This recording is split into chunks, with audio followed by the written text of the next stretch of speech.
You know what, and that was one of the questions I had for you too, with the schedule, a couple different schedule questions. You were mentioning Caress of Steel.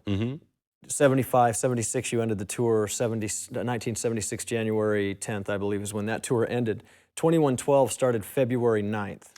That's 4 weeks. Did you actually and that was record? Generous. Yeah. Did you actually do the recording for 2112 in that 4-week period? Oh yeah, and that was generous because I'm sure Fly By Night, my first album with the band, was 10 days. And I'm sure that summer, Caress of Steel was not more than 2.5 weeks. Yeah, we thought a month was extremely generous. But again, yeah, as you pointed out, we just came off the road. We had to write. You know, some of them were probably written on acoustic guitars along the way, and I'd been working on the lyrical framework. We must have had a few days off because I remember that winter I had no car. And it was wintertime, and yeah, I was at home kind of working on the lyrics for that. But yeah, that was absolutely 4 weeks, because I remember at the time how generous we thought that amount of time was. It's funny what 4 weeks back then is as compared to what 4 weeks now. 4 weeks now is a weekend. Is what it seems to me. You know that. Yeah, although we've tried different ways. Like, it was interesting for us just to record 2 songs this time, as to opposed to a whole album. And we had mapped out a lot of the visuals and everything for the Time Machine tour are based upon an idea for the future of a long form piece called Clockwork Angels that we had started writing, and we have actually a lot of it written already. And about 6 songs, certainly the beginning and the end, are really nicely composed. And it happens that The Caravan and BU2B are the first 2 songs of that longer piece. But we were working on them and kind of thinking, well, in the old days, we would work on songs and go out and play them live. Certainly through the mid-'80s, we made that a point, spring training tour, we called it, where we would write, and then we'd go out and play 3 or 4 of the songs live and see what happened, if they changed or not, and bring them back with the benefit of live performance, if it did have an effect. And in fact, with us, it didn't, interestingly, because we knew ourselves well enough and what we liked well enough that the song would come back the same as it went out, because it was us. Right. But you never know, and it was worth trying, and that's kind of how we felt this time. We haven't done that for a long time. And also the interesting of adapting to the new world order in terms of the music business of, okay, we'll just put out 2 songs, you know. So to work on those and record them, I didn't have that. We talked a little while ago about my refinement period of repetition, of playing the song over and over and over. Well, in this case, we had a couple of weeks in which we did all the, finished the writing and the arranging, and I learned the drum parts on each of those. And my process was still the same, though. It took me about 3 days on each of those songs, and just playing them over and over again, smoothing out the transitions, trying different ideas. Those guys always drop and add beats at random all over the place because they just think, oh, he can handle it. But I don't count those. I don't want to count them. I want to feel them and learn them as part of the song. And the capsule advice I always give for people that talk about odd times and all that is, don't learn it as a number, learn it as a song. You know, if you want to feel 7, feel it. You know, it's a melody. And if you can learn to feel that, and in our songs, whether they are instrumental passages in weird times or just a beat added here and there, as my guys like to do, I just play it over and play it and play it. And I call it just learning the song, but in fact it's learning, refining, experimenting, a whole series of things going on at the same time in that improvisational time. So at the end of 3 days, I feel ready to record a demo. Right. But all of that has been going on. It sounds silly to say it took 3 days to learn a song. Of course it doesn't if you just wanted to learn it, but I want to try everything and get every transition as smooth as can be. The tempo control, another big part of all that. If I want a part to feel a little edgy, if I want to pull it back, I work on those kind of things. And the song called Armor and Sword on the Snakes and Arrows album was like that. It took me so long to adjust all those fine feels, you know. I'd say, and that song is one click all the way through, but I want to be able to feel like I'm pushing, and then it's really hard to pull back, you know. And that was one of the once you're on the front edge of it, it's hard to wobble back to the back of the beat. And I had to work carefully, like cymbal washes and things that would, you know, tension and release is really what I was trying to do. Build the tension by pushing it forward, being all edgy and angular about it. And then at a certain point, I wanted that relaxed feel. And like I was playing on the back of the beat. And yeah, it's very hard to make that transition. And I've worked out so many different ways of doing that. You can do it in a fill if you just put a pause. And just as you do, the listener has to you know, has to go, wait a minute. Take a And then you breath, can change the context. Right. You know, that's a tension and release. That's a perfect way to do it. And it's been used in music, certainly the big band era. They would do that all the time. There's a famous one, String of Pearls. There's a great Gene Krupa one, I think, called Leave Us Sleep. That just, and then the whole band just dives in again. Right, right. It's so powerful. So a suspension and a slap. Yeah, so good. So those are ways that even within the space of a fill, if I'm trying to do that, I'll just use a pause. Or in the solo too, again, a moment of silence is, you know, a very powerful tool in the arsenal there. So I think that song Arm and Sword is a really good example because it was so hard to get a cymbal wash that would just pull the time back a bit so that when I came in again, I was right on the time and the feel to the listener was seamless. Yeah. You know, they wouldn't know anything went on at and all. edged back just a little bit. Yeah, that's on the next leg of this tour. You're recording.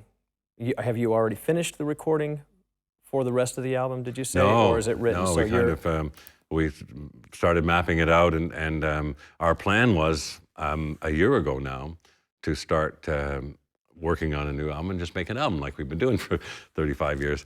But along the way, we just felt, we would be going into that insular time.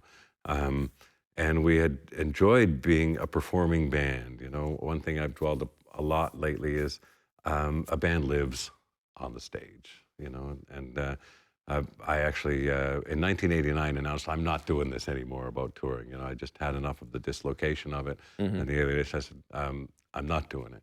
And at that time, we just made our album Presto, and it was a long period of soul searching to me. It finally went, you know what? A real band plays live. And if I'm going to call myself a drummer, you know, I got to play. I got to take that ultimate challenge of performing. And so that was the end of that argument for me.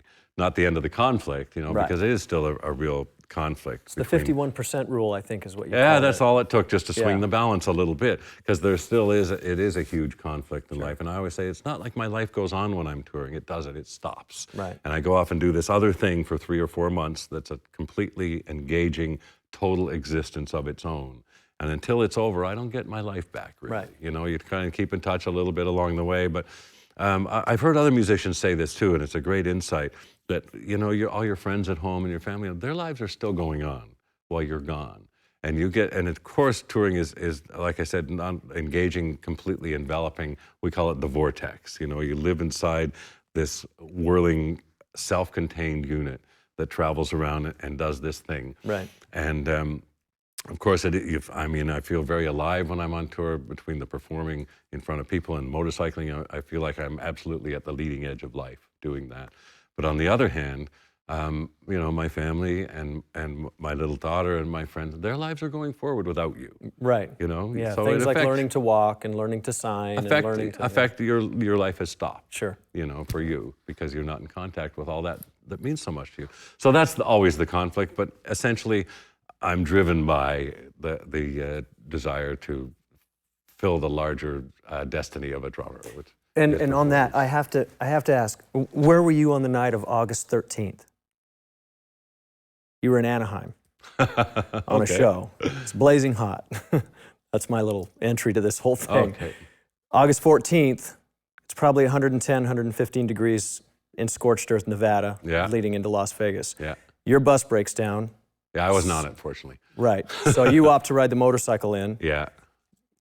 I meet you, you change the oil, sound check, 3-hour show, back on the motorcycle. I had no bus. With your compadre Chris Stanke from Sabian, and you guys exit Las Vegas, you ride for another couple hours. Chris gets broken down in the middle of the desert. It's so hot, his helmet actually melts off, part of his helmet. So that's at 1 o'clock in the morning, dude. Yeah, at 1 o'clock in the morning. So his day ended at 5 in the morning or 6 in the morning. You're someplace having your nightcap before you head off on the road again. So this is 2 days, and we talk about motivation and conditioning, and you don't want the injuries and you don't want this stuff. Yeah. But meanwhile, this is more than the normal musician probably packs into a week's worth of time. Your motivation can push you to an unhealthy place or do you deal with any kind of health issues on the road? And what do you do to prevent those issues? Yeah, very valid questions, because as I started to mention, there are drummers that I know that after years and years start to have serious injuries that require surgery, or just the discomfort. You know, I'm so grateful not to have a bad back, for example. How awful to have that constant But I pain. think probably you don't, because well, a lot you're of reasons, active. yeah. That's why I'm leading towards. I count myself lucky in some respects that Freddie Gruber was a great movement coach. And a lot of, in 94 and 95, when I studied with him, a lot of it had to do with changing my relationship to the drum set physically. And the way I sat and the way the drums were arrayed around me and the way I hit them, all that changed then and became a much more ergonomic. Is really what he teaches, that the motion should be natural. And where I used to, you know, you can get sidetracked by what seems right. And I used to get all my drums as close to me as I could, because I thought if they were all under me, I'd have more physical control. I wouldn't be stretching too far, all this kind of stuff. But in fact, moving them away made my whole workplace so much more comfortable. And the one time I had tendonitis around that time in 96, 97 on the Test for Echo tour, and I had to wear a big elbow brace, but it didn't hurt my playing. You know, I could still play right. Yes, it hurt, and I had to wear this big ugly thing in my arm in the shows, just a preventative kind of thing. But I was so grateful for the fact that it didn't affect my playing, and that was the main thing. And then after that tour, it took so long to get better. An injury like that just aggravates itself, because the tendon goes through a tunnel in the bone and swells up, and then every time you move, you know, you're irritating that thing. So it couldn't go away during the tour, and it took a long time after it to go away. And I'm glad I never had it again. And in the early part of this decade, I got really interested in yoga. And for about a year, kind of devoted myself to that same thing, of the natural motion and pliability of the body. And I've always been into exercise. Interestingly, as a kid, I didn't play any sport, but drumming gave me the stamina that when I tried long distance swimming, bicycling, cross-country skiing, I had the stamina for them. I still suck at them, but I can do them for a long time. And that's all it takes, right? If you can sit in a bicycle for 100 miles, you've ridden a century, you know? And so I'm not graceful at any of them. And I always tell people with cross-country skiing, yeah, I've been doing it for 30 years, but I fall down all the time. I'm a really good faller. You know, that's part of it that's rewarding in itself. But the stamina, and then that feeds back, of course, into the enduring fitness of your body, that in my 20s and 30s, and 40s and 50s, I was all involved in those kind of sports in the off season, as it were. And I like to go to the Y and work out and exercise and keep that machine in shape. So that feeds back, that drumming gave me the stamina to do those sports, but doing those sports to the extremes too. I mean, when I would bicycle on tour, I would ride like 40 miles on a show day, 100 miles on, or more, 150 miles on a day off. And that was my, in those days, that was my recreation on the touring side of things. So, and swimming, again, long distance swimming, I love. Cross-country skiing, I love as an activity to get me away from the vortex of touring, but they certainly feed back into it.